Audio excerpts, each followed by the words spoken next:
Hello and welcome to another episode of Cyrils Brettspiele durchgespielt. My name is Nils in a nutshell edition, and today we are taking a closer look to Myth of at War, a 2 to 5 player card game. I would say, I know that's a bold statement, magic style game.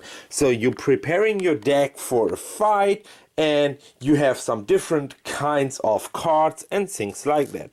This is life or power tokens, so these are called power tokens here. These are just plastic cubes.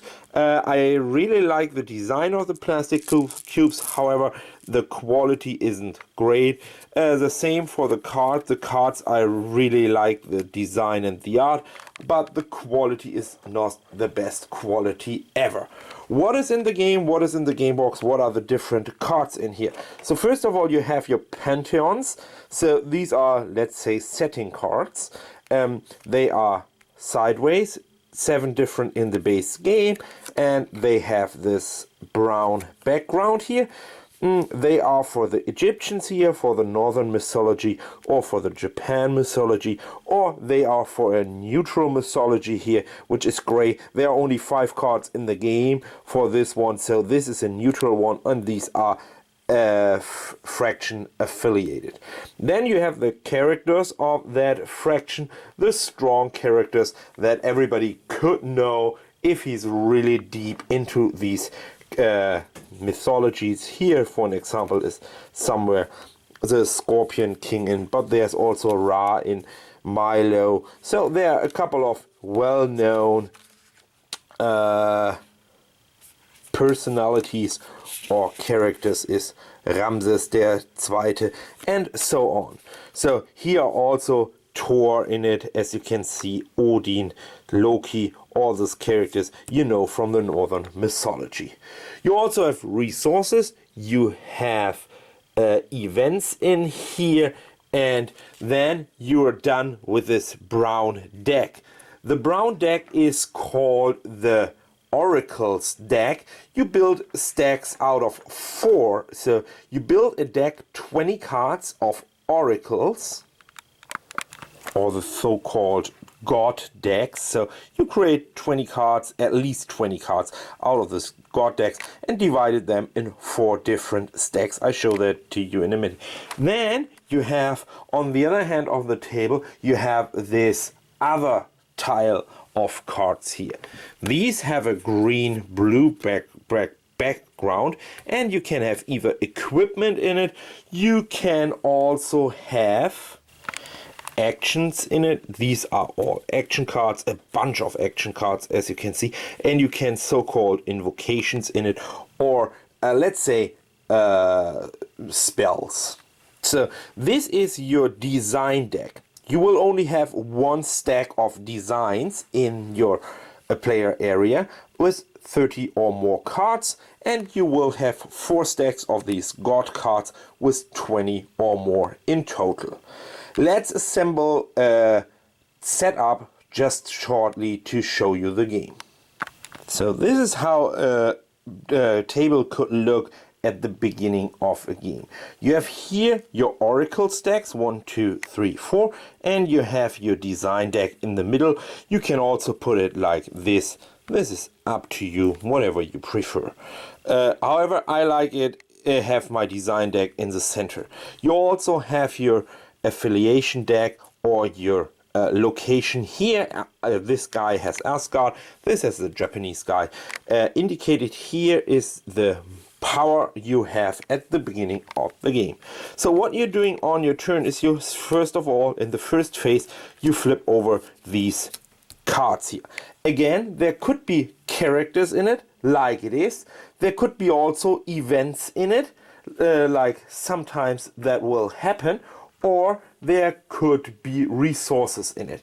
Right now I don't have an event. An event is orange. I will show it to you. Let me grab one from the box here.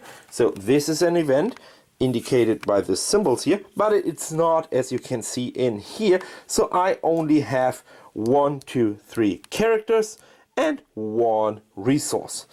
Now I can declare if I wanted to play these cards. I don't want it to go too deep into that. However, during the course of the game, you will get some characters in the middle, you will get some resources, and then next turn you flip over these cards again. The same is what your opponent is doing. So just to show you, here are the costs, usually in the bottom left corner. So your opponent is doing the same. So he has obviously, he has an event, well, welcome, he has a resource, and he has 2 characters, and he can call that into his area as well. Now these characters are in the area. Now you can equip them. In the next phase you get a bunch of these cards on your hand, whatever it is. It could be equipment, it could be action cards, or it could be invocation cards, and then you can either equip your guys here, you can boost them up with spells, invocations, or you can play actions. Then in the next phase you send them into the field to battle, and then during this battle, simply whoever has the most power, fighting power, will defeat the other player and take away a couple of these cubes. When someone is reduced to 0 cubes, he loses. When someone gets more than 30 points, he is the god of gods and will win the game as well. So winning or losing, both are options in this game. As you can see, it feels very like Magic. There's a very strong Magic the Gathering feeling in this game. You have this billions of cards coming into the box. So, and it is announced that there will be some add-ons coming up later this season, or when the game is a success. I'm pretty sure it will come out faster. If the game will fail, probably they will never show up these expansions. However, you get billions of cards in this base game, so really a bunch of cards, and you have a huge variety and a huge combination of this real cool mythologies, of this real cool abilities of cards. Let's talk a little bit about my personal experiences and my playgroups. At the end of the day, maybe you know I'm not the biggest fan of Magic the Gathering. And this is very cautious. Usually I would say I'm not really a little bit of a fan of Magic the Gathering.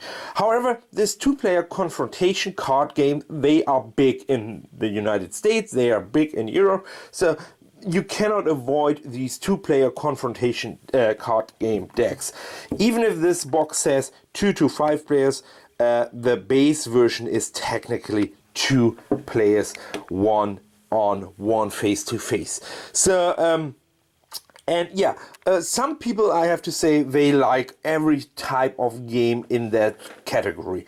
So it doesn't matter what type of game. If there's text on it, actions, this triggers with that, then you have to spend so much power to boost this character up, to give him this equipment, to exhaust him or not. Obviously you cannot exhaust him like this, because this is trademark to Magic the Gathering, but things like that, then these people are on fire. They love the game. If the theme is strong or good enough, and this is definitely a good theme, I cannot judge on that. This is a really good theme. I really like it. I really like to see all these cool characters, you know, from TV series or whatever, or just from historical lessons. So I really like that. However, for me, it's just simply to say another clone. I have to admit that I say that to a lot of these games, almost all of them. I cannot remember out of my head right now if I really liked another card game, a 2-player confrontation card game. I couldn't remember a single one right now. What I don't like on it is you have this card triggers with that card, this effect with that, this event manipulate your characters and gets a +1. So you have to know all these cards very well, or make a research online to play the game very seriously. If you start the game just as a casual player, have never played the game, and you're not really super familiar with this card games at all, then you probably will lose it immediately, just because you don't see what comes around, what is a possible option, a possible action. People who are really familiar with games like this, they know exactly, bringing zero cost characters is at least a good block. Things like that. In this game there's no block, but a zero cost is a no-brainer. They know exactly things like that, so they build their decks like, bringing this. And this is another topic, another layer of this game. This is a build your own deck, exactly like Magic the Gathering. So even if you got a bunch of cards in it, you build your own deck. That means if you're really good in knowing which card is good and which is bad, or have at least a good imagination, or make a lot of research online, then you have a huge advantage over your opponent. This game does not come with a pre-constructed deck. Just to let you know, you can go online and check that out, but in the rulebook, in the very short rulebook, I will show you, this is the Spanish version, and from here in the middle, English 1, 2, 3, 4, 5 pages, and then, did I say 5?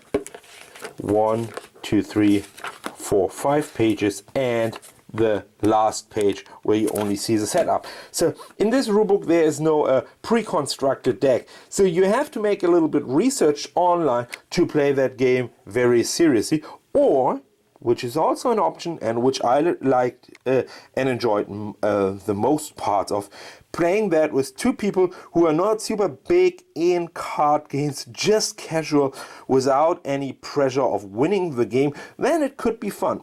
But what I don't like is I have one of these hardcore Magic player characters.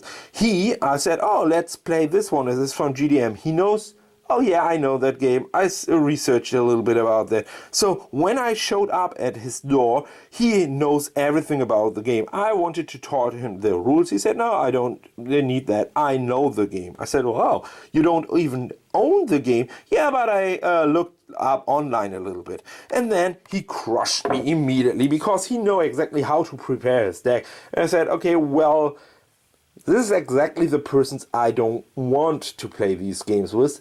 Just me, just Nils, personally, my personal experience here to say that again.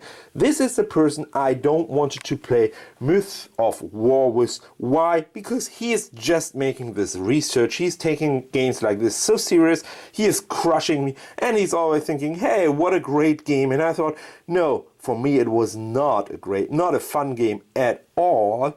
I was sitting around the table, be crushed by a guy who was sitting in front of his PC for 2 hours or maybe 4 hours making research, and then he's yelling at me and screaming, hey, great game. Okay, that's up to you folks. I mean, at the end of the day, you know exactly what you get right now after my comments for Myth at War from GDM Games. That was another In a Nutshell edition from Cyrils Brettspiele. My name is Nils, and see you next time. Bye bye.